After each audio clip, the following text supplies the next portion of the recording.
Next question है, एक नियमित बहुभुज के शीर्ष पर आंतरिक और बाहरी कोणों के बीच का अंतर 140 डिग्री है। बहुभुज की भुजाओं की संख्या क्या है? देखिए, इंटरनल एंगल और एक्सटर्नल एंगल, ठीक है, इंटरनल माइनस एक्सटर्नल एंगल वो किसके इक्वल दिया हुआ है? 140 डिग्री, ठीक है ना। इंटरनल में से एक्सटर्नल घटाएंगे तो जो डिफरेंस आएगा वो है 140 डिग्री। और हमें पता है कि एक वर्टेक्स के ऊपर इंटरनल प्लस एक्सटर्नल एंगल का जो जोड़ होता है वो 180 डिग्री होता है, ठीक है ना। तो इन दोनों इक्वेशन से मैं निकाल लूंगा तो मेरा इंटरनल एंगल कितना आएगा? 160 डिग्री। और इंटरनल 160 आया और एक्सटर्नल कितना आ जाएगा?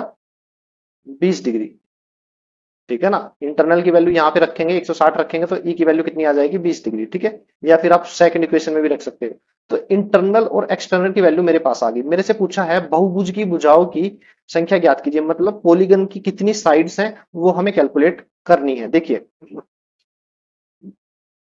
जो सम ऑफ एक्सटर्नल एंगल होता है, sum of all external angle equal to 360 होता है, ठीक है ना।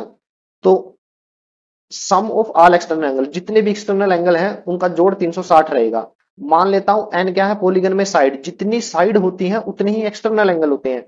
तो मतलब एक एंगल एक्सटर्नल एंगल की वैल्यू 20 है, तो टोटल कैसे निकालूंगा? एन गुना 20। और ये टोटल कितनी दी हुई है? 360।